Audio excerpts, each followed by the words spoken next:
Welcome to Medicarians Live. I am joined today by Dr. Carrie Meyer.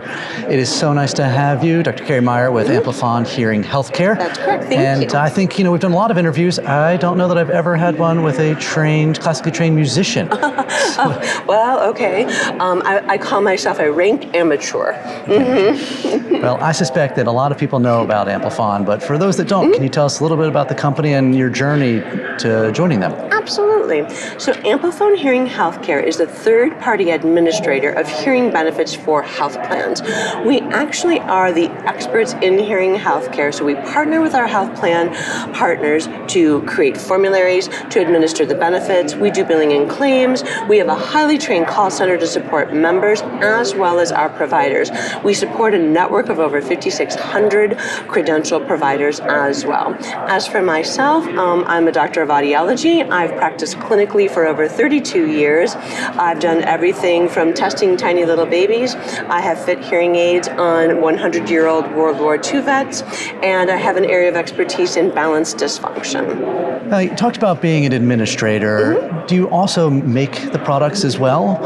Or do you choose which ones to have and help recommend the products for the patients? That is a great question. So Amplifon Hearing Healthcare is unique. We are not owned by a hearing aid manufacturer. Most other third-party administrators are. So what we offer, because we're not owned by a manufacturer, is that we offer all manufacturers, all makes and models, and all technology tiers.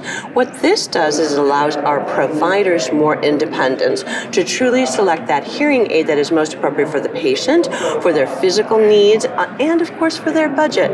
My little statement is we want to fit the hearing aid to the patient, not the patient to the hearing aid. Interesting. Now, for me, when I think about a hearing aid, I think about, growing up and my grandfather, and he had a big hearing aid. You'd sit across from him, and, you would hear the screech. The feedback, ugly, nasty squealing sound. Yes. And so, and I guess so maybe you could share sort of how things have evolved, and I suspect that this ties in to the fact that you've had a year-long strategic initiative that's getting close to sort of in its final stages. So, maybe you can sort of just tell me about some of the, there's sort of what you've been working on and at a high level, how it's improved. Absolutely. So, first and foremost, hearing aids are better than they've ever been. They're incredibly high tech. They do anything from the ones that I'm wearing right now, actually have accelerometers in them. They know when I'm sitting, walking, standing. They adjust the microphone pattern for the noise in the room. So one of the things that we've been working so hard on in Amplifon over the last year is we've created a project essentially from start to finish to engage our members. We know that hearing loss is an epidemic. We know that over 40 million adult Americans have hearing loss, but less than 35% of those people are actually wearing hearing aids. That is a staggering stat, and I remember reading the impact of not being able to hear well on mental health, on everything. So but staggering, yes. Absolutely. So I always like to kind of break this out into two things. First of all, the incidence is remarkably high. Second of all, extremely common things like diabetes, high blood pressure, sleep apnea, heart disease, smoking, all of those create a higher incidence of hearing loss. What you were talking about is what we are the most concerned about, is that we know that hearing loss is one of the primary cause of factors in things like depression. People with hearing loss are 2 times as likely to be depressed. They are 3 times more likely to have a fall with injury. And the one stat that I hate more than anything is that hearing loss is the most manageable factor in dementia. Oh, interesting. Interesting. So what we're doing at Amplifon Hearing Healthcare is we're trying to engage members, and more importantly, we're trying to engage our health plan partners to make certain that they understand that hearing is not simply hearing aids. It's not a product or a device. It's actually whole person health. One of the most intriguing things that we have found with hearing loss is kind of a 2-part thing. First of all, most people don't recognize that they have a hearing loss. Number one thing they say is, it's not that bad. I hear okay, because hearing loss occurs so gradually. They're not lying, they're not being dishonest or disingenuous. They simply don't recognize the amount of hearing loss they have.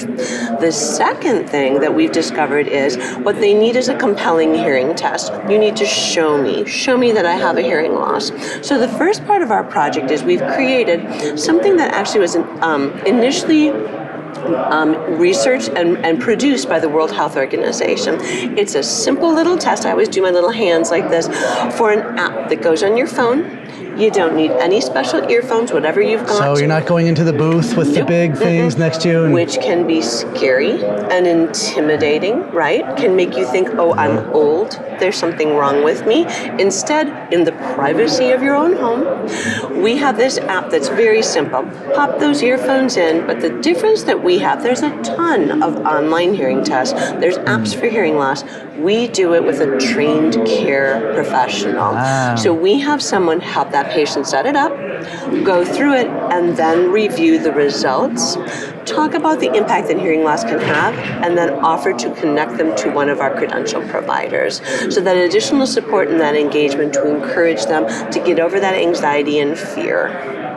And I guess that's a really interesting point. So you've made, it's high tech, never would have thought that you even have a product in your own ear.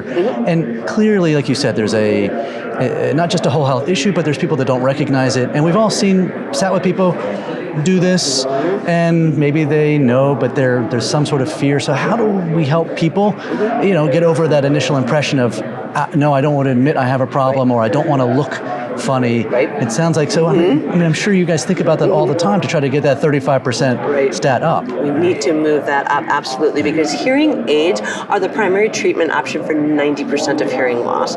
So how we've been working on doing this is we've recognized that members of health plans with hearing loss are very, very different. All right, they're going to approach this for a couple different ways. First of all, it's hard to hear on the phone when you don't hear well. So these people are very reluctant to make a phone call and actually pick up the phone. What if they don't hear? What if they say something embarrassing? So they might have a family member call. So within our call center, we have very strict guidelines for HIPAA compliance. The other thing that we've recognized is it can't be a little 3-minute phone call. We'd love to get that quick, immediate, real effective call center. That's not effective for our members. And in order to help our health plans have a better utilization of their benefit, we've trained our team to work a little differently, to talk a little more, to do a little investigational, motivational interviewing. What made you call today? What kind of problems are you having? They might need repetition. They might need to speak more slowly. They might need to rephrase things. We've trained our call center to recognize that rather than to just keep going as fast as they can to that appointment. And then how you think about this, do you also get to work with the agents to help them understand, that this person may actually need this benefit? Because clearly it impacts what plan is going to be right for them. So is there a lot of agent interaction too here? So that's been an intriguing issue for us. One of the things that we're really struggling with our health plan partners is educating them as well, right?